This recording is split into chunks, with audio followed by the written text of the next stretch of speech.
ব্রাহ্মণবাড়িয়ার মতো জায়গাতে তারা কোরআনুল কারীমের মধ্যে আগুন লাগাইছে, সেটাকে নিক্ষেপ করে দিয়ে পা দিয়ে তোলেছে। কারণ কি? কারণ দেখবেন কোরআন, সুন্নাহ, আল্লাহ, রাসূল এইগুলোকে নিয়ে যখন কেউ উপহাস করে, এর বিপক্ষে কার্যকর কোনো আইন, দৃষ্টান্তমূলক কোনো শাস্তি নাই। এটা না থাকার কারণে একদল এটাকে আস্ফালন বাড়ায়া নিজেদের অস্তিত্বের জানান দেয়। এরা মূলত ইসলাম বিদ্বেষী, বাংলাদেশের তাওহীদপন্থী মানুষের দুশমন, ঠিক কিনা? আমরা এই জন্য দাবি জানাতে চাই, যারা আল্লাহ নিয়ে কটূক্তি করে, নবী নিয়ে কটূক্তি করে, কোরআন নিয়ে যারা এরকম বাজে কথা বলে, আমরা তাদের ব্যাপারে বলে দিতে চাই সরকারকে কার্যকর পদক্ষেপ নিতে হবে। এইগুলাদের এই সকল ধৃষ্টতাপূর্ণ আচরণের বিপক্ষে তাদেরকে দৃষ্টান্তমূলক শাস্তির আওতায় আনতে হবে। তারা চায় সুন্দর একটা দেশের মধ্যে আবার যেন ক্ল্যাশ বাঁধে। দেখবেন এই জন্য নানান দিক থেকে উস্কানি দেয়। যেখানে 90% মানুষ একদিকে, তখন কতগুলা বামরাম একদিকে হয়ে তাদেরকে আবার তাও দেয়, তাদেরকে আবার সাহস যোগায়। এতে বোঝা যায় এরা হচ্ছে শয়তানের দোসর, ঠিক কিনা? সাম্প্রতিক সময়ে এরকম ঘটনা ঘটেছে। আজকে পর্যন্ত ব্রাহ্মণবাড়িয়ায় এরকম দুঃসাহস দেখাইছে, সেখানে যখন মুসলমানরা তাদের অস্তিত্বের জায়গাতে প্রতিবাদ জানাতে চায়। মুসলমানের কোরআন তার হৃদয়ের সাথে, তার জীবনের কি দাম? আল্লাহর কালামকে রক্ষা করার জন্য মুসলমান তার জীবন দিতে জীবনেও কুণ্ঠিত হয় নাই। এই বাংলাদেশেও লক্ষ তরুণ আছে জীবন দিয়ে দেয়, ঠিক কিনা? কিন্তু আপনি এটাকে আমলে নিচ্ছেন না, উল্টা এটার প্রতিবাদ করলে, আপনারা যখন এটা করতেছেন না, তখন তাদেরকেই উল্টা বলতেছেন মত সৃষ্টি করতেছে। আপনি বলতেছেন মত প্রকাশের স্বাধীনতা। আমি আপনাকে বলে দিতে চাই, আল্লাহর ব্যাপারে, কোরআনের ব্যাপারে, ইসলামের ব্যাপারে আপনি যদি আপনার মত প্রকাশের স্বাধীনতা এটা বলেন, তাহলে আমিও বলবো আল্লাহ আমাকে ওই শক্তি দিয়েছেন, যেই মুখ দিয়ে আল্লাহর বিপক্ষে, নবীর বিপক্ষে কথা বলা হবে, ওই জিহ্বা টেনে ছিঁড়ে আইনের সামনে হাজির করে দেওয়া, এটাও আমার অধিকার। ওই ব্যক্তিকে ধরে নিয়ে এসে বিচারের মুখোমুখি করে কোর্টের কাছে সোপর্দ করা আমার অধিকার, এটাও আমার দায়িত্ব। অতএব আমরা বলবো এই সকল ফাজলামি করে দেশকে বিশৃঙ্খল করেন না, অস্থিতিশীল করেন না। এই মানুষগুলোকে চিহ্নিত করেন। নানান দিক দিয়ে তারা এখন ফোঁস ফোঁস করতেছে কেবল দংশন করার জন্য। আমাদেরকে সজাগ থাকতে হবে। তবে মনে রাখতে হবে, সবার আগে ঈমান, সবার আগে আল্লাহ, সবার আগে কোরআন, সবার আগে মুহাম্মদুর রাসূলুল্লাহ। ওই জায়গার দাম আমার জীবনের থেকে বেশি। কি মুসলমান রেডি আছেন তো ইনশাআল্লাহ? আল্লাহ আমাদেরকে বোঝার তৌফিক দান করুন। মা উরিদু মিনহুম মির রিজকিন ওয়া মা وما أريد أن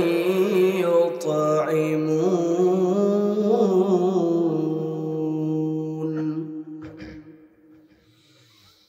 إن الله هو الرزاق ذو القوة المتين إن الله هو الرزاق ذو القوة المتين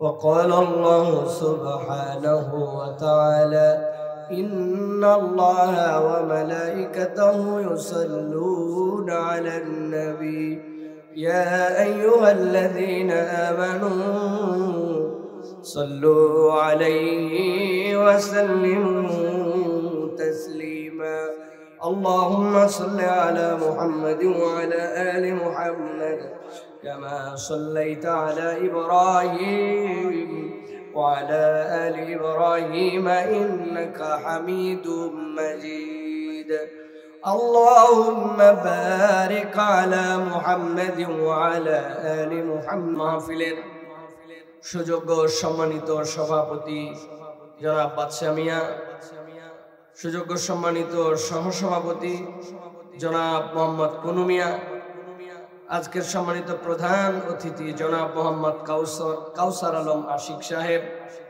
সম্মানিত প্রধান মেহমান হাজী আবু জাহের সাহেব, বিশেষ মেহমান কাউসার আলম সাহেব, প্রধান পৃষ্ঠপোষক আলমগীর সরকার ভাই, বিশেষ অতিথি খোকন মিয়া সহ কিছুক্ষণ পূর্বে আপনাদের কাছে কথা বলেছেন মুফতি শরীফ উদ্দিন নুরি সাহেব। দীর্ঘ সময় ধরে রাসূলুল্লাহ সাল্লাল্লাহু আলাইহি ওয়াসাল্লামের সাহাবীদের জীবনী থেকে চমৎকার ভাবে তিনি বয়ান করছিলেন। আমি কমসে কম 1.5 ঘন্টা তার ওয়াজ শুনছি, আলহামদুলিল্লাহ। মঞ্চে উপবিষ্ট আছেন অত্র সংগঠনের সম্মানিত সদস্যবৃন্দ, উলামায়ে হযরত, ফুজালায়ে ইজাম, আমার সামনে উপবিষ্ট দিন দরদি ভাইরা, সম্মানিত মুরব্বিয়ানে কেরাম, আমার প্রিয় তরুণ যুবকেরা, ছোটরা, আলাদা প্যান্ডেল থেকে, ঘর থেকে শুনছেন মা এবং বোনেরা, সকলকে একবার সালাম দিয়েছি।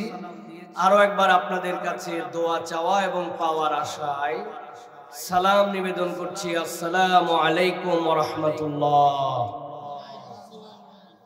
আমার গুঞ্জরের ভাইরা ভালো আছেন আপনারা?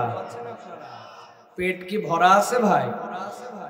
পেট ভরা, মন ভরা, শরীর ভালো তো আপনাদের? তাহলে এত ভালো যেখানে যুক্ত হলো সে জায়গায় আপনারা মন মরার মতো সালামের উত্তর দিলেন। শীত কি খুব বেশি ভাই? এ কোনো শীত হলো এটা? এ তো কোনো শীতের নামগন্ধ নাই। আজকে কত তারিখ বলেন তো ভাই?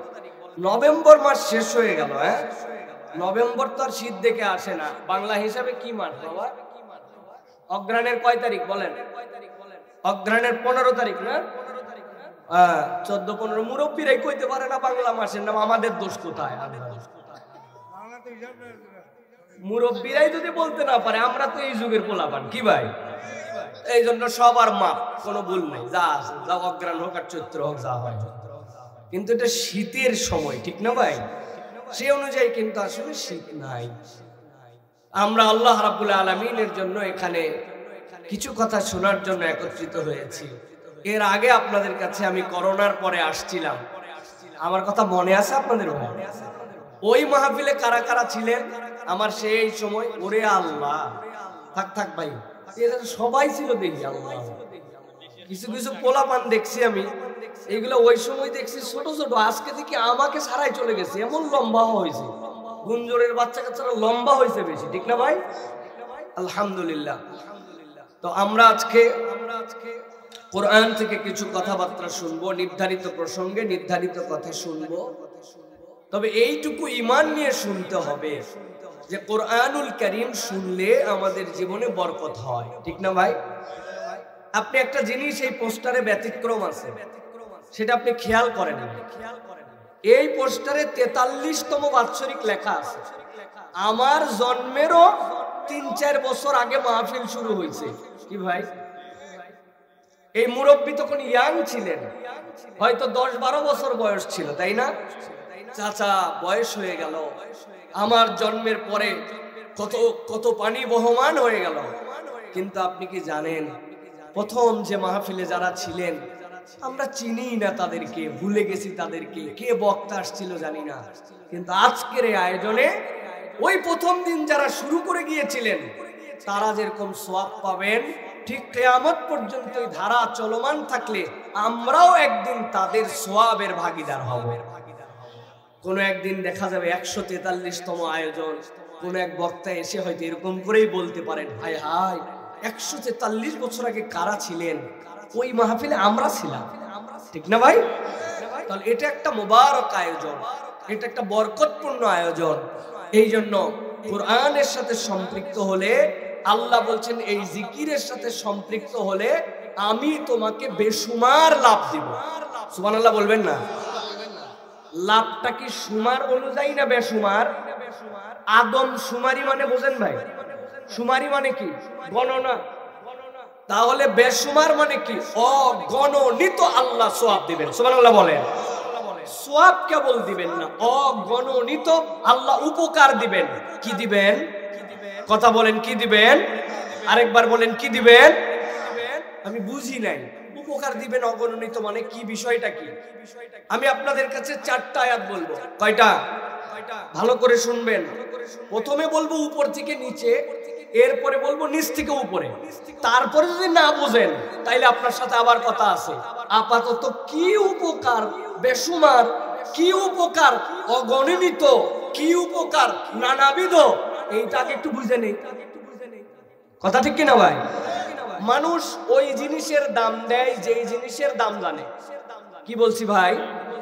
যেই জিনিসের দাম জানে না সেই জিনিসের দাম দেয় ভাই? একজনের হাতে অ্যান্ড্রয়েড একটা ফোন আছে 30,000 টাকা দাম, আরেকজনের কাছে একটা ছোট্ট ফোন আছে এটার দাম 800 টাকা। তো 30,000 আর 800 কি একই রকম যত্ন হবে না আলাদা হবে? বলবে ব্যাককল তোর ফোনের যা দাম আমার চার্জারের দাম চাচ্ছে বেশি। এরকম ডায়লগ দেয় না ভাই? তোমার ফোনের যা দাম তার থেকে আমার মেমোরি কার্ডের দাম বেশি, মানুষ বলে না ভাই? তার মানে দাম জানলে মূল্য দেয়, দাম না জানলে মূল্য দেয় না।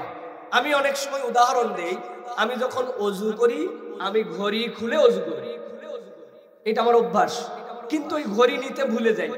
এখন ঘড়ি নিতে যখন ভুলে যাই, আশপাশে যারা চেনে আমাকে তারা ওই ঘড়ি নিয়ে এসে দেয়, হুজুর আমি দেখছিলাম বলে, তাছাড়া থুইছিলেন তো এখনই গেছিল। এখন আমার ঘড়ি হাতে দিছে, আমি তারে বলছি অনেক ধন্যবাদ ভাই, আপনি ঘড়িটা দিলেন বলে পাইলাম। কিন্তু মনে মনে ভাবি, যাহা আমার যে ঘড়ি উনি দিল এই ঘড়ির দাম হচ্ছে বাংলা টাকায় 450। এখন বুঝে থাকলে বলেন, ঘড়ির দাম যদি 450 টাকা হয় আর উনি দেওয়ার পরে যদি ধন্যবাদও বলি, কিন্তু মনে মনে ভাবি হারালে কয় টাকা? বললেন না দে ভাই? আরেকজনের হাতে একটা আংটি আছে, আংটিটা হচ্ছে হোয়াইট গোল্ড। কি গোল্ড? উপরে আবার আছে একটা ডায়মন্ড, এত বড় বসানো, কমসে কম দাম 50,000। কত টাকা? 50,000। এখন ওই লোক আপনাদের দেবিদ্বারে বাজার করতে গেছে, কাছের বাজার কোনটা আপনাদের? কোম্পানিগঞ্জে বাজার করতে গেছে। বাজার করতে যাওয়ার পরে হাতের মধ্যে আংটি, একটা ভাব আছে, সুন্দর করে ডান হাতে দিয়ে রাখছে, সবকিছুতে মোটামুটি দেখা যায়।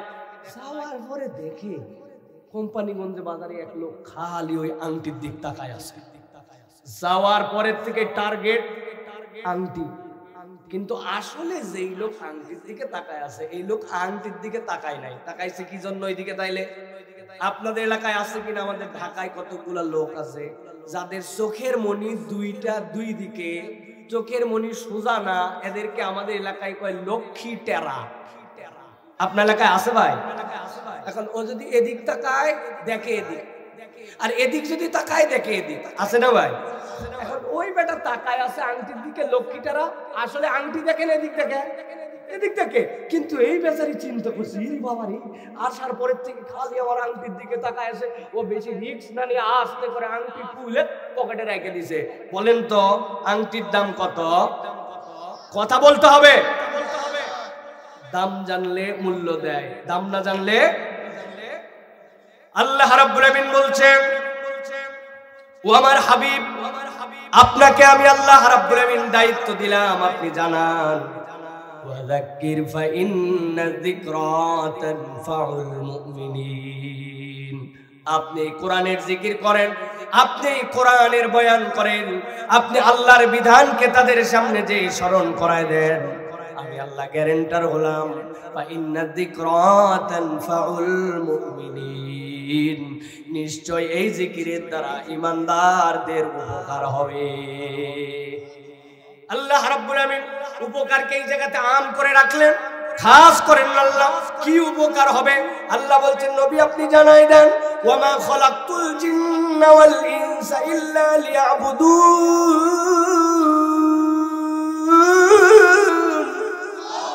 আল্লাহ বলছেন, নবী আপনি জানাই রাখেন, নিশ্চয় আমি জিন আর ইনসানকে কেবলমাত্র আমার জন্য, আমার ইবাদতের জন্য সৃষ্টি করেছি।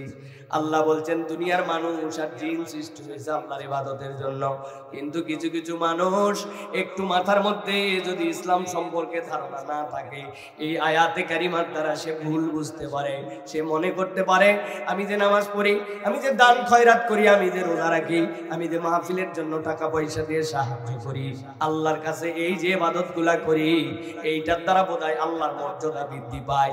আল্লাহ বোধহয় আল্লাহর মর্যাদা বাড়ানোর জন্য আমার দ্বারা ইবাদত নেয়। না না না, দুনিয়ার সব মানুষ যদি আল্লাহর ইবাদত বন্ধ করে দেয়, আমার আল্লাহর ইজ্জত এক চুলো কমে না। দুনিয়ার সব মানুষ যদি ইবাদত করতে শুরু করে, আমার আল্লাহর ইজ্জত এক চুলো বাড়ানো সম্ভব নয়। আল্লাহর ইজ্জত তার জায়গায় অনর। আল্লাহ বলছেন, তাহলে আমি যে তোমাদেরকে সৃষ্টি করলাম, জিন আর ইনসানকে কেন সৃষ্টি করলাম? ইবাদত করার জন্য। আল্লাহ বলতেছেন, তাহলে তোমার কাছে ক্লিয়ার থাকা দরকার, মা উরিদু মিনহুম মির রিজকি ওয়া মা উরিদু আন ইউতিমুন। আমি বান্দার কাছ থেকে রিজিকও চাই না, আমি বান্দার কাছ থেকে কোনো খাদ্যও চাই না। উল্টা আল্লাহ বলতেছেন বান্দা জেনে রাখো ইন্নাল্লাহা ওয়ার রাজ্জাকুল কুওয়াতিল মাতিন, তোমার রব হচ্ছে রাজ্জাক, তোমার রব হচ্ছে কুওয়াতিল মাতিন, অমুখাপেক্ষী রব, তিনি কারো কাছে মুখাপেক্ষী নন। এখন আপনার কাছে যদি জিজ্ঞাসা করা হয় আল্লাহ এই আয়াতে যে আমাদেরকে রাজ্জাক বলেছেন, তিনি আমাদের রিজিক দাতা, এই কথাই কি আমাদের বিশ্বাস আছে কিনা? আল্লাহ যে আমাদের রাজ্জাক বিশ্বাস আছে? আল্লাহ আমাদের রাজ্জাক বিশ্বাস আছে, কিন্তু কনসেপ্ট আমাদের পরিষ্কার নাই। আল্লাহ কেমনে রাজ্জাক আপনার? বলে আল্লাহর দয়ায় বিদেশে আমার এক ছেলে আছে, ঢাকায় একটা ভালো চাকরি করে, আল্লাহ দিলে জমি জমা আছে, হুজুর আমার খাওয়া পড়ার কোনো চিন্তা নাই, ধান চাল বাজার হাট নিয়ে আমার কোনো চিন্তা নাই, আল্লাহ দিলে আমার এই দিকটা আল্লাহ রাব্বুল আমিন খুব ভালো রাখছে। আপনি যদি মনে করেন আল্লাহ আপনারে খালি খাওয়ায়, আল্লাহ আপনার বাজার হাটের সমস্যা দূর করে দিয়েছে, আপনার ধান চালের সমস্যা নাই, তাহলে আল্লাহ যে রাজ্জাক এইটার আপনি 5% বুঝতে পারছেন। আল্লাহ যে রাজ্জাক এর 95% আপনার কাছে এখনো কনসেপ্ট পরিষ্কার নয়। কেমনে পরিষ্কার নয়? আল্লাহ কেমন রাজ্জাক আপনি নিজের দিকে তাকান। আল্লাহ রাব্বুল আমিন আপনাকে রিজিক দিচ্ছেন কিভাবে? এই যে আমার যে গোফ, প্রত্যেক বৃহস্পতিবার আমার গোফ কাটা লাগে, বড় হয়ে যায়, কিন্তু একবার কোনোদিন বান্দা ভাবলো না গোফের থেকে মাপ দিয়ে 4 আঙ্গুল মাপলে এই গোফ থেকে উপরে আমার ভুরুর লোমগুলাও ওঠে, ভুরুর লোমগুলা তো আমার কাটা লাগে না, কিন্তু গোফ তো আমার দৈনন্দিন বড় হয়ে যায়। আপনার দাঁতগুলা মায়ের পেটের থেকে হওয়া 1.5 বছরের মধ্যে দাঁত উঠে গেছে, বাড়তে বাড়তে আপনার এই ছোট্ট একটু দাঁত এখানে এসে থেমে গেল। আর একই শরীরের মধ্যে আঙ্গুলগুলা সপ্তাহে সপ্তাহে নখগুলা বেড়ে যাচ্ছে, ওই নখগুলা আপনার কাটতে কাটতে অবস্থা খারাপ। তাহলে কোন আল্লাহ আপনার দাঁতের জায়গা মতো থামায় দিল? কোন আল্লাহ আপনার বুরুর চুলের জায়গা মতো থামায় দিল? আর কোন আল্লাহ আপনার নখগুলাকে বাড়ায় দিল? আপনি চিন্তা করছেন আল্লাহ বোধহয় আমারে খালি খাওয়ায়, এইটুকুই বোধহয় তিনি রাজ্জাক। না না না, আল্লাহ রাব্বুল আমিন বান্দার জীবনে যা দেন সবগুলাই তিনি রাজ্জাক রব হিসাবে দেন। আল্লাহ বলছেন এই জন্যই তিনি হচ্ছেন যুল কুওয়াতিল মাতিন। সুবহানাল্লাহ। ভালো করে খেয়াল করবেন, কতবার আমি উদাহরণ দেই, বাথরুমের ভিতরে জুতা পরি আমরা, ওই জুতা 6 মাস যেতে না যাতে জুতার তলা স্লিপারি হয়ে যায়, জুতা পরিবর্তন করা লাগে, স্পঞ্জ ফেলে দেওয়া লাগে, ঠিক কি না? পায়ের তলার জুতা আপনার 10 ধাপ মাত্র বাথরুমের মধ্যে ধরেন, তাতে আপনার জুতার তলা ক্ষয় যায়। 70 বছর বয়স হয়ে গেল, 10% সময় মাত্র আপনি জুতা পরছেন, স্যান্ডেল পরছেন, আর বেশিরভাগ সময় খালি পায়ে মাঠে ঘুরছেন, খালি পায়ে খেলাধুলা করছেন, খালি পায়ে ধান লাগাইছেন, খালি পায়ে মসজিদে গেছেন, খালি পায়ে বাড়ির মধ্যে ঘুরছেন। একবার মাথা দিয়ে একটু কল্পনা করে দেখেন, পায়ের নিচের স্যান্ডেল বাথরুমের ভিতরে 10 ধাপ ঘুরতে ঘুরতে 6 মাসে ক্ষয় যায়, আর আপনার আমার পায়ের তলা কেমন আল্লাহ নিয়ন্ত্রণ করে রাখলেন। এত হাঁটলাম, কোনোদিন পায়ের তলা তো ক্ষয়া, আমার তো কোনোদিন ব্লিডিং হলো না। ওইভাবে জুতার হিসাবে যদি পায়ের তলাও ক্ষয়াইতো, তাহলে গুঞ্জরের মাহফিলে আজকে যাদের 50 বছর বয়স, এদের দেহ আসার কথা না, খালি কাল্লা ঘোরার কথা। কথা বুঝছেন নি ভাই? আমার আল্লাহ রাব্বুল আমিন বলছেন বান্দা একটু হিসাব করো, ইন্নাল্লাহা হুয়ার রাজ্জাকু যুল কুওয়াতিল মাতিন। ও বান্দা তোর রব হচ্ছে রাজ্জাক, রাজ্জাক। ঠান্ডা মাথায় একটু বুঝিস, তোর গাড়ির সামনে যে ড্যাশবোর্ড পরিষ্কার করার জন্য ওয়াইফার লাগানো থাকে, সাপ দেওয়া লাগবে, ধুলায় ময়লা হয়ে গেছে, পাশের গাড়ির থেকে ছিটায় এসে ময়লা পড়ে গেছে, হঠাৎ করে সাপ দিয়ে দেখে পানি নাই, ভিতরে 3 লিটারের ট্যাঙ্কি থাকে, আবার পানি রিজার্ভ থেকে দেওয়া লাগে, তারপরে পুশ করে আপনি আপনার গ্লাস ধুতে পারবেন। সারা বছরে হয়তো সর্বোচ্চ আধা ঘন্টা কি 1 ঘন্টার জন্য এটা চালানো লাগে, কিন্তু পানি পরিবর্তন করা লাগে। প্রত্যেক দিন বান্দা 22,000 বার চোখের পলক খুলতেছে আর বন্ধ করতেছে। কোনদিন আপনার এই জায়গায় নিজের থেকে লিকুইড ঢুকানো লাগলো না, অথচ চোখ যদি একবার শুকায় যাইতো আর একবার যদি ঘেস ঘেস করে চোখের উপর দিয়ে পাতাটা খুলতো আর বন্ধ করতো, বান্দার চোখ ঝাপসা হয়ে যেত। আল্লাহ বলছেন তুই মনে করছিস আমি তোরে খালি খাওয়াই, তোর চোখ যে খুলি আর বন্ধ করি বান্দা, এইটার হিসাবই তো আল্লাহর সামনে তুই দেওয়ার উপযুক্ত নস। হিসাব মিলাই নেন, হিসাব মিলাই নেন। মানুষের নাকের মধ্যে ছোট্ট একটা মেশিন থাকে, মেশিনটার নাম ফেরোনাস। কি বলছি? এখন তাপমাত্রা চলে 17 ডিগ্রি সেলসিয়াস। আমি একবার নিউ ইয়র্কে ছিলাম, মাইনাস ছিল 10। সেখান থেকে গেছি ডেট্রয়েট, মিশিগানে যাওয়ার পরে দেখি মাইনাস 13। সেখান থেকে বাফেলো গেছি মাইনাস 30। বুঝছেন ব্যাপার? আপনার ফ্রিজের ভিতরে মাইনাস 17 আর আমি গেছি মাইনাস 30। আবার হজের সময় যারা গেছেন, আরাফাতের দিনের তাপমাত্রা 44, 45, 46 ডিগ্রি। মোবাইল খুলে দেখবেন feel like 50 degree Celsius, 50 degree তাপমাত্রা। এখন বান্দার বুক তো অপরিবর্তিত এই লাঞ্চের ভিতরে, তো তার জন্য নাক দিয়ে নিঃশ্বাস যায়। যেই বান্দা মাইনাসে আছে, ওই ঠান্ডা যদি একবার বুকের মধ্যে লেগে যায়, এক মুহূর্তের মধ্যে বরফ হয়ে নিউমোনিয়া হয়ে শেষ হয়ে যাবে। কেননা বাহিরে মগ দিয়ে এরকম করে পানি নিক্ষেপ করে দিলে ওই পানি অটোমেটিক বরফ হয়ে যাচ্ছে, কিন্তু বান্দার লাঞ্চ তো ঠিকঠাক মতো চলতেছে। আবার যখন 50 ডিগ্রি, তখনও তো আবার ঠিকঠাক মতো চলতেছে। তখন এত গরম, ওই নিঃশ্বাস যেহেতু তার লোহিত কণিকা, রক্তের শ্বেত কণিকা সবগুলাকে শেষ করে ফেলার কথা। বিজ্ঞানীরা বলতেছেন মাইক্রো সেকেন্ডের মধ্যে ফেরোনাস ছোট্ট একটু একটা কনভার্টার মেশিন আল্লাহ লাগায় রাখছেন। এক মুহূর্ত দেরি হয় না, বাহিরের তাপমাত্রা মাইনাস না প্লাস, এইটা দেখার বিষয় নয়। ওই বান্দার দেহের জন্য যতটুকু কনভার্ট করে দিলে তার লাংটা ঠিক থাকবে, তার ফুসফুস ঠিক থাকবে, আল্লাহ সেইটুকুকে কনভার্ট করে ঢুকায় দেয়। আপনি আপনার মেশিন অল্প দিনের মধ্যে মেনটেনেন্স করা লাগে, মোবাইল পরিবর্তন করা লাগে, অল্প দিনের মধ্যে আপনার জন্য কত ধরনের ফিল্টার চেঞ্জ করা লাগে।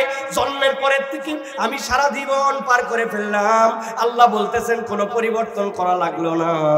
তুই বান্দা মনে করছিস তোরে আল্লাহ খালি খাওয়ায়, এইটুকুই বোধহয় রাজ্জাক। আল্লাহ বলছেন ইন্নাল্লাহা হুয়া রাজ্জাকু যুল কুওয়াতিল মাতিন। তুই তোর রব রাজ্জাককে চিনতে পারিস না।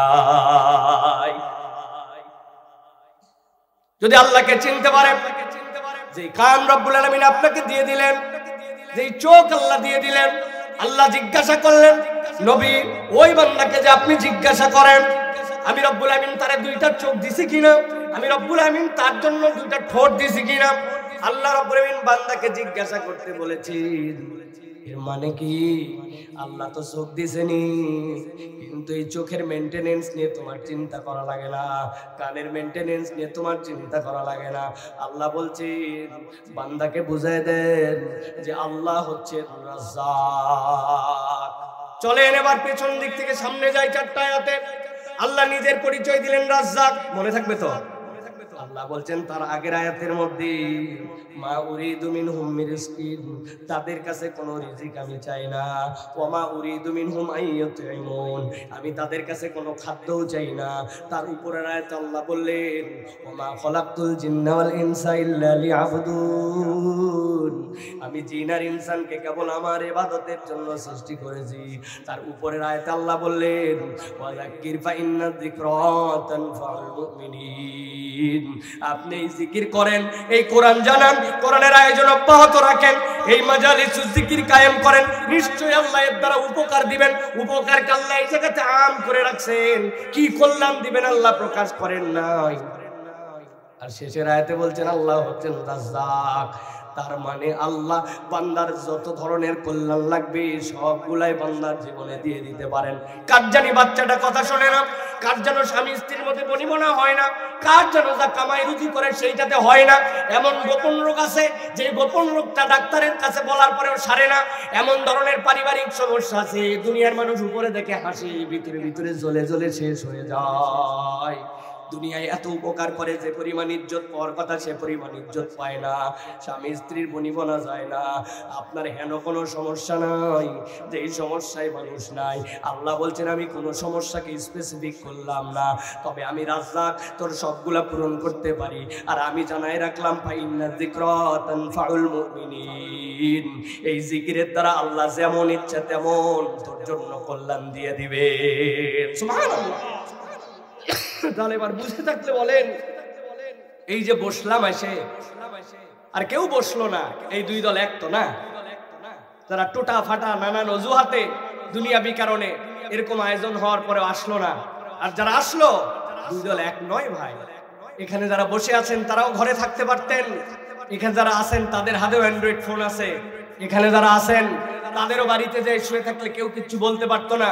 এখানে যারা আছেন মিশামিশি এক গন্ডগোলের অজুহাতে বাইকবাজি করে ওই জায়গাতে যায় হ্যাডম দেখানো, এখানকার লোকও পারতেন। কিন্তু আল্লাহ যাদের দিলের মধ্যে কোরআনের মহাব্বত দিয়েছেন, আর আল্লাহ যাদেরকে বিবেচনা করেছেন যে আজকের মজলিসে আনবেন, তারাই কেবল ভিতরে আসতে পারছে। ঠিক কিনা? মনে রাখছেন, সহজ বিষয় নয়, নিজের ইচ্ছায় সবকিছু করা যায় না। ইচ্ছার পেছনের একজন পরিচালক আছেন, মহাপরিকল্পনাকারী আছেন, তিনি হচ্ছেন আল্লাহ। ঠিক কিনা? যারে ধুকায় ধুকায় মেরে ফেলে দিবে জন্য নানান ষড়যন্ত্র করছে, নানান ভাবে ক্রিটিসাইজ করছে, বাড়ি ভাঙ্গে ধুলিস্যাৎ করে দিছে, দেশ থেকে বাইরে হওয়ার নানান প্রস্তাব দিছে, হেন কোনো তার বিপক্ষে অবস্থান নাই যেটা করে নাই। রাত দিন 5টা কথা বললেই ওই অসভ্য এর বিপক্ষে কথা বলতো। আজকে পুরা বাংলাদেশের মানুষ দেখেন তার জন্য দোয়া করে। আরেকজন দেশের থেকে গেছে তো গেছে, এই দেশে আসার পরে তাতে জানাজা হবে বা দাফন হবে এরও গ্যারেন্টি নেই। আরো ভাঙ্গে বলা লাগবে না? আপনারা বোঝেন না তো কিছু। আপনাদের রাস্তাও যেরকম ভাঙ্গা, মনও ভাঙ্গা না। বুঝছেন কথা, বুঝছেন একটু। প্রিয় ভাইয়েরা, আল্লাহ রাব্বুল আলামিন আমাদেরকে বোঝার তৌফিক দান করুন। অনেক মুরব্বী চিন্তা করছে আমাদের তো মাথার উপর দিয়ে গেছে হুজুর, বুঝলাম না, পরে বুঝে নিয়েন পোলাপানের কাছ থেকে কি বলছে হুজুর। প্রিয় ভাইয়েরা, আল্লাহ আমাদেরকে বোঝার তৌফিক দান করুন। জীবন একটাই, সকলকেই চলে যেতে হবে, কিন্তু ঈমানের মৃত্যু আর হেদায়েতের আলো নিয়ে সকলের কবরে যাওয়া নসিব হয় না। বহু লোকের জন্য বহু লোক দোয়া করে, ধ্বংস হয় না কেন, মরে না কেন? আবার এমন লোক আছে জানে মরে যাবে, কিন্তু তার জন্য চোখের ফালি ফেলে আল্লাহর কাছে দোয়া করে, আল্লাহ এর আরেকটু হায়াত দাও। এটার নাম জীবন। ঠিক কিনা? এই জীবন সকলে পায় না, এর জন্য নসিব লাগে, এর জন্য কপালে লেখা লাগে। আল্লাহ আমাদেরকে যেন কবুল করেন, ঈমানের মৃত্যু যেন দান করেন। আল্লাহ যেন আমাদেরকে হেদায়েতের উপর অটল এবং অবিচল রাখেন। বলেন আল্লাহুম্মা আমিন। প্রিয় তরুণ যুবক যারা আছো, প্রিয় ভাইরা, আমি তোমাদের জন্য কিছু কথা বলতে চাই। আমি শারীরিকভাবে কথা বলার মতো অবস্থায় বিগত 3-4 দিন নাই। এত শরীরটুকু খারাপ করে নিউমোনিয়ার মতো হয়ে গেছে। র্যান্ডম কথা বলি, কথা বলার সময় শরীর গরম হয়, গা ঘামে, বাহিরে নিঃশ্বাস নেই, নিঃশ্বাসটা ঠান্ডা থাকে। এত পরিমাণ ঠান্ডা লাগছে, এটা চিন্তার বাইরে। আমার এই ক্ষুদ্র জীবনে কখনো এরকম ঠান্ডা লাগে না, এত কষ্ট। কিন্তু তারপরেও মাহফিল আলাদের কাছে আমরা যোগাযোগ করি, বলি ভাই অন্তত একটা দিন আমাদেরকে, একটু 2টা দিন একটু ছাড় দেন।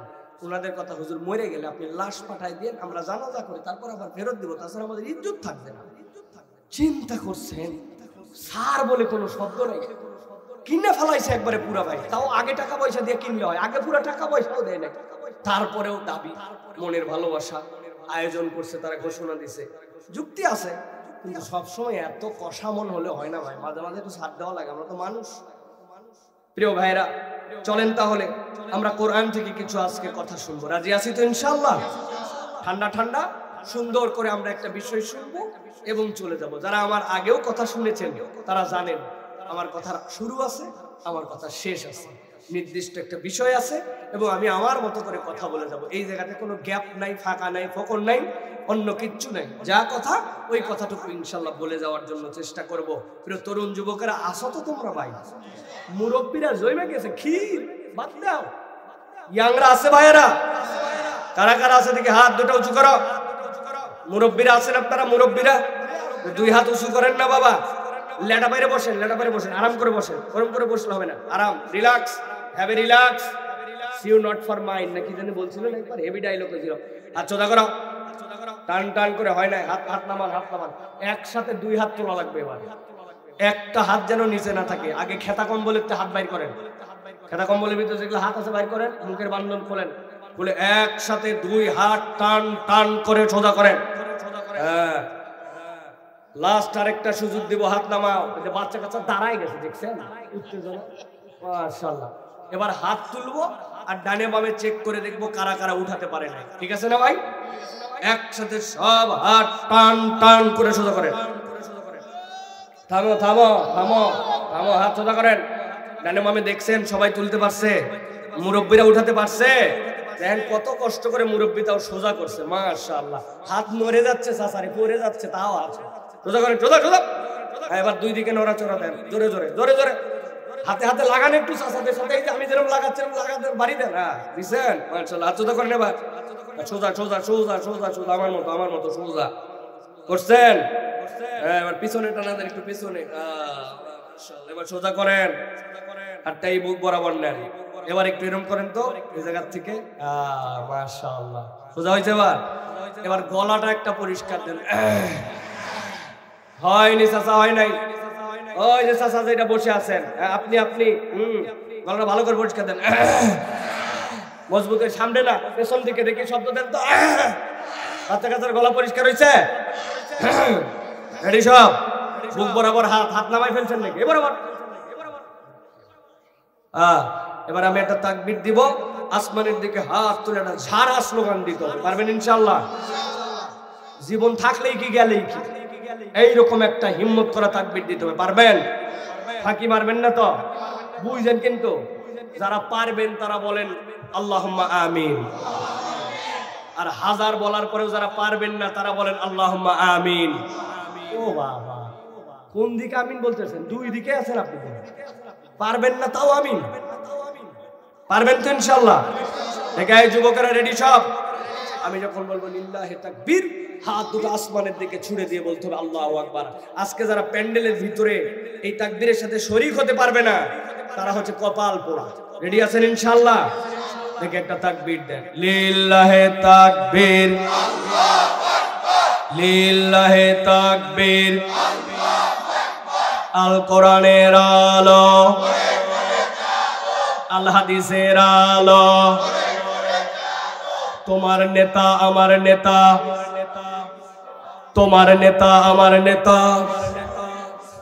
আলেম ওলামা যেখানে, আল্লাহর আইন যেখানে, গান বাজনা যেখানে, মারামারি যেখানে, কোরআন বিরোধিতা যেখানে, লিল্লাহি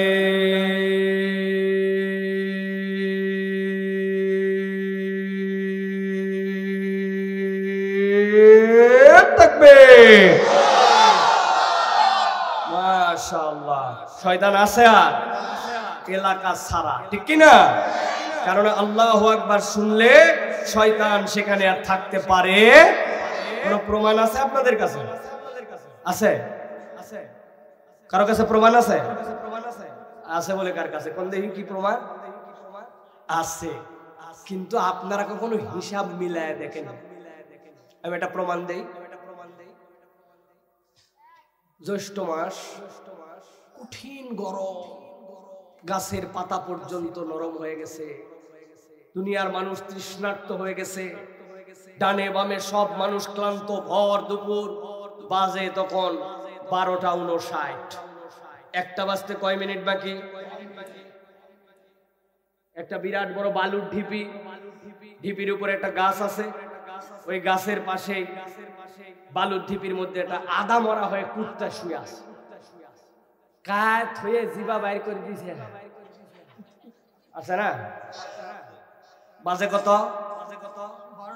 12টা। এটা 30 সেকেন্ড পার হয়েছে যে, আর মাত্র 30 সেকেন্ড বাইজে গেছে একটা। হঠাৎ করে আপনার গুঞ্জরের মসজিদ থেকে দেখবেন মুয়াজ্জিন জোহরের আযান দিছে। আল্লাহু আকবার, আল্লাহু আকবার। যেই মুয়াজ্জিন আল্লাহু আকবার দিছে, ওই যে বালুর মধ্যে যে আদা মরা কুত্তা, ওই তখন সজাগ হয়ে উঠে মাথা উঁচু করে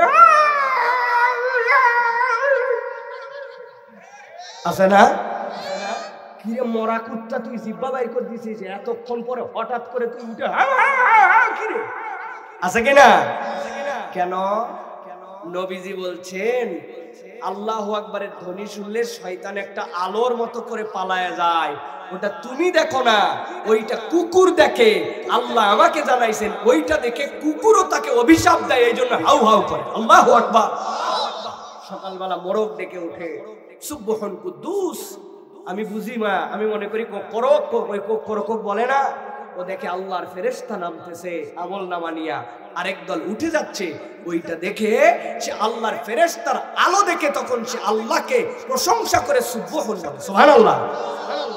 প্রমাণ আছে? কিন্তু আমরা জানি না, ঠিক কি না?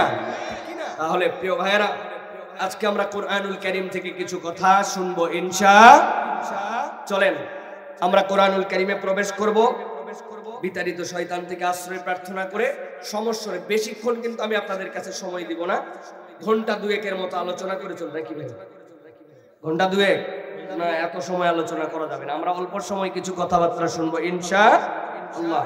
আল্লাহ যেন আমাদেরকে কথাগুলির উপর আমল করার তৌফিক দান করেন। আশ্রয় প্রার্থনা করে আমরা সকলেই সমস্যারে আল্লাহ রাব্বুল আলামিনের জন্য আমরা নিবেদিত হয়ে একসাথে আমরা সকলে পড়ি। চলেন, আউযু বিল্লাহি মিনাশ শাইতানির রাজীম, বিসমিল্লাহির রাহমানির রাহিম, ইন্নাল মুত্তাকিনা ফি জান্নাতিন ওয়া উয়ুন, উদখুলুহা বিসালামিন আমিনিন, ওয়া নাযআনা মা ফি সুদুরিহিম মিন গিল্লিন ইখওয়ানান আলা সুরুরিম মুতাকাবিলিন। আল্লাহ রাব্বুল আলামিন বলছেন, ও আমার হাবিব, আপনার কাছে আমি আপনার উম্মতকে কতটুকু মূল্যায়ন করলাম। আল্লাহ রাব্বুল আলামিন বলতেছেন, জানেন নাকি এই মানুষের মধ্যে থেকে যখন তো ঈমান আনে আল্লাহর সাথে সাথে তার পরিচয় মুমিন হিসেবে লেখেন, কিন্তু আল্লাহ বলছেন আল্লাহ তাকে এইটুকুর মধ্যেই সীমাবদ্ধ রাখতে চান না। আল্লাহ চান যে আল্লাহর বিধিবিধানের কাছে সমর্পিত হয়ে যাক। আল্লাহ যা বলেছেন সেটা বিনা বাক্য ব্যয়ে মানতে শুরু করুক। একবার যদি বান্দা সেখানে এই কথা শুনতে শুরু করে, আল্লাহ বলছেন সে তখন মুসলিম। কিন্তু আল্লাহ এইটুকুতেই তাকে রাখতে চান না। আল্লাহ বলেন আমি একটা বাউন্ডারি ওয়াল দিয়েছি, হুদুদ। ওই হুদুদটা হচ্ছে আমার নিষেধাজ্ঞার হুদুদ। আমি আল্লাহ বান্দার কাছে চাই ওই হুদুদকে কখনো যেন অতিক্রম না করে। আমি যা নিষেধ করেছি সেখান থেকে যেন সে নিজেকে সরায় নেয়। একবার যদি এই গ্রেডে উপস্থাপিত নিজেকে সে করতে পারে তাহলে সে তখন মুত্তাকি হয়। আর আল্লাহ বলছেন এটাই কেবল তার চূড়ান্ত গ্রেড নয়, আমি চাই এর উপরে সে উঠুক। কোন অবস্থাতে? আল্লাহ যেইটা করতে নিষেধ করেছেন সেখান থেকে নিজেকে সরায় রাখে। আল্লাহ যেইটা করতে বলেছেন সেটা তো করে, সাথে সাথে অতিরিক্ত এমন কিছু ভালো কাজ করে যেইটা করলে আল্লাহ খুশি হয়। আল্লাহ বলছেন ওই বান্দা তখন মুমিন থেকে মুসলিম, মুসলিম থেকে মুত্তাকি। এখানেই থেমে থাকে না, আল্লাহর দপ্তরে তখন ওই বান্দাটা মুহসিন হিসাবে পরিচিত হয়ে যায়। সুবহানাল্লাহ। আল্লাহ বলছেন নবী জেনে রাখেন, ইন্নাল মুত্তাকিনা ফি জান্নাতি ওয়া উয়ুন, যারা মুত্তাকি হবে আমি রব্বুল আমিন তাদেরকে জান্নাতি কেবল দিব না, সেখানে তাদের জন্য ঝর্ণাধারার ব্যবস্থা থাকবে। তাদেরকে ডাক দিয়ে বলা হবে উদখুলুহা বিসালামিন আমিনিন, নিরাপত্তার সাথে তোমরা এখানে প্রবেশ করো। গভীর মনোযোগে খেয়াল করেন, আল্লাহ জান্নাতে ঢোকার সাথে সাথে প্রত্যেকটা বান্দার জীবনে তিনটা নিয়ামত যুক্ত করে দিবেন। এক নম্বরে আল্লাহ বলছেন ওয়া নাযানা মা ফি সুদুরিহিম মিন গিল্লিন, দুনিয়ার বুকে একজনের সাথে আরেকজনের ঈর্ষা ছিল। দুনিয়ার বুকে হাজার চেষ্টা করার পরে ঈর্ষা তার মধ্যে থেকে দূর করতে পারে নাই। অমুকের ছেলেটার আমার ছেলেটা একসাথে কোচিং করলো, তারটা ডাক্তারিতে চান্স পেয়ে গেল, আমি খুশি। কিন্তু আমারটা যে পাইলো না তার জন্য একটু ঈর্ষা দিনের মধ্যে কাজ করে। একই এলাকায় ছিলাম, আমার ছেলেটা অমুক দেশে গেল, আরেকজন একটা ইউরোপে চলে গেল। আমার মনের মধ্যে তার জন্য ভালো লাগা আছে, কিন্তু দিলের মধ্যে একটু ঈর্ষা থাকে, একটু হলেও একটু কষ্ট থাকে। আল্লাহ বলতেছেন যেই না জান্নাতে ঢুকবে আমি আল্লাহ বললাম তাদের অন্তরের মধ্যে যে ঈর্ষা থাকবে সাথে সাথে সবগুলা দূর করে দেওয়া হবে। আল্লাহ বলছেন তারা ইখওয়ানা, ভাই ভাই হয়ে যাবে। আল্লাহ বলছেন এরপরে এই ভ্রাতৃত্বের প্রকাশ স্বরূপ আলা সুরুরিম মুতাকাবিলিন, আল্লাহ আল্লাহর সামনে তাদেরকে সামনাসামনি বসায়া মজমাতে হাজির করে দিবেন। সুবহানাল্লাহ। আল্লাহ বলছেন 2 নম্বর কি হবে জানো নাকি? লা ইয়ামাসুহুম ফিহা নাসাবুন। আমি রব্বুল আলামিন জানালাম, যত ভালো জিনিসই সে শুনুক না কেন, যত ভালো জিনিসই খাক না কেন, যত তৃপ্তিকর বিষয় হোক না কেন, বান্দা মাত্রই দুনিয়াতে তার জীবনে ক্লান্তি আসবে। আল্লাহ বলছেন আমি এরপরে ওই বান্দার জন্য জান্নাতে ঢুকে দ্বিতীয় যেইটা করব তার থেকে ক্লান্তি দূর করে দিব, তার জীবনে আর কোনো ক্লান্তি থাকবে না। ওয়া মা হুম মিনহা বিমুখরাজিন। আর আমি আল্লাহ গ্যারান্টি দিব এই জান্নাত থেকে আর কখনো তোকে বের করা হবে না। সুবহানাল্লাহ, সুবহানাল্লাহ। এবার বুঝে থাকলে বলেন, এরকম জান্নাতে যাওয়ার আমাদের ইচ্ছা আছে না নাই? সকলের মনে এরকম জান্নাতে যাওয়ার তামান্না আছে না নাই? আল্লাহ বলছেন আপনার উম্মতের 2 তামান্না থাকবে, কিন্তু চোখ বন্ধ করে মাথা যদি নিচু করেন, ঠান্ডা মাথায় সকল চিন্তা বাদ দিয়ে একটু কল্পনা করেন, আজকে ফজর থেকে এই যে এখন রাত 10:30 পৌনে 11টা এই পর্যন্ত আমার সারা দিনের যে আমল নামা, চোখ দিয়ে কি দেখলাম, কান দিয়ে কি শুনলাম, মানুষ মনে করলো মুরব্বী হয়ে গেছে, দাড়ি পেকে গেছে, এই লোকের বোধহয় ভিতরে আর কোনো খারাপ কল্পনা টল্পনা আসে না। কিন্তু উনার সামনে দিয়ে এক মহিলা চলে যাওয়ার পরে ভিতরে তার কি জেগে গেছিল, ওইটা যদি কপাল দিয়ে লেখা হয়ে যেত, দুনিয়ার মানুষ সালাম দিত না। দুনিয়ার মানুষ যদি জানতো তার চোখের গুনাহ কি, একাকী ঘরের গুনাহ কি, তার নামাজ তরকের গুনাহ কি, নামাজ পড়া অবস্থায় তার দিলের অবস্থা কি, তার বাহিরের বাহ্যিকতা আর পরিবারের মধ্যে তার হালকে, আল্লাহ বলতেছেন এইগুলা জানলে জান্নাত তো দূরের কথা, জাহান্নামেও জায়গা হয় কিনা বান্দার মনে এই ভয় আসার কথা, ঠিক কিনা? আল্লাহ বলছেন নবী আপনি জানাই দেন, যারা জান্নাতে যাওয়ার জন্য এই ঘটনাগুলো শোনার পর আগ্রহ করবে তাদেরকে একটা আশার বাণী আমি আল্লাহর পক্ষ থেকে দিচ্ছি, নাব্বি ইবাদি আন্নী আনাল গফুরুর রহিম। আমার বান্দাকে আপনি জানায় রাখেন, হতাশ হোস না বান্দা, হতাশ হোস না, আমার বান্দাকে জানান আনাল গফুরুর রহিম, বান্দা তোর যত গুনাহ থাক না কেন, যিনি সব গুনাহ ক্ষমা করে তোর প্রতি দয়া করতে পারেন, তিনি তোর রব, তিনি তোর আল্লাহ। আল্লাহ বলছেন নবী জানান ওই বান্দাদের কাছে যারা জান্নাতে যেতে চায়, আর আল্লাহ রাব্বুল আমিন নিজেকে গফুর বললেন, ওই রবের জন্য তাদের সাথে একটা সম্পর্ক বানাতে চায়, তারা কি একটা কাজ করতে রাজি কিনা? আল্লাহ বলতেছেন নবী বলেন আফালা ইয়াতুবুনা ইলাল্লাহ, তোমরা কি আল্লাহর কাছে ফেরত আসবে না? ওয়া ইস্তাগফিরুনাহু, আর তার কাছে কি ক্ষমা চাইবে না? আল্লাহু গফুরুর রহিম, আর তোর আল্লাহ তো গফুর, তোর আল্লাহ তো রহিম। আল্লাহ বলতেছেন ওই জান্নাতে যেতে চাইলে আল্লাহর কাছে ফেরত আসতে হবে, আর আল্লাহর কাছে ক্ষমা চাওয়া লাগবে, ঠিক কি না? নবীকে বলতেছেন নবী আপনি জানান, কুল ইয়া ইবাদিয়াল্লাযিনা আসরাফু আলা আনফুসিহিম, তোমরা যারা অন্তরের উপর বাড়াবাড়ি করেছো, লা তাকনাতু মির রাহমাতিল্লাহ, আল্লাহর রহমত থেকে নিরাশ হয়ে যেও না, ইন্নাল্লাহা ইয়াগফিরুয যুনুবা জামিআ, তোর জীবনে যত গুনাহ যিনি ক্ষমা করতে পারেন তিনি হচ্ছেন তোর রব আল্লাহ। আল্লাহ বলছেন নবী আপনি বলেন ইন্নাহু হুয়াল গফুরুর রহিম, তিনি তো গফুর, তিনি তো রহিম। আল্লাহ বলছেন নবী বলেন ওয়া আনিবু ইলা রাব্বিকুম ওয়া আসলিমু লাহু, আল্লাহর দিকে দিলটা জুড়ায় দে, তার কাছে মাথা নোয়ায় দে, মিন ক্বাবলি আইয়াতিয়াকুমুল আযাব সুম্মা লা তুনসারুন, আল্লাহর আযাব চলে আসার আগে তুই ফেরত আয়, যদি একবার আযাব চলে আসে তাইলে কিন্তু আর কেউ তোরে সাহায্য করতে পারবে না। এই আয়াতগুলো আমাদেরকে প্রমাণ করে আল্লাহ বান্দাকে জাহান্নামে নেওয়ার জন্য সৃষ্টি করেন নাই, আল্লাহ বান্দাকে জান্নাতে নেওয়ার জন্যই সৃষ্টি করেছেন। আল্লাহ চান তার বান্দা জান্নাতে যাক, কিন্তু আল্লাহ শর্ত দিয়েছেন যে আল্লাহর কাছে জান্নাতে যেতে হলে আল্লাহর কাছে ক্ষমা নিয়ে যাওয়া লাগবে, ঠিক কিনা ভাই?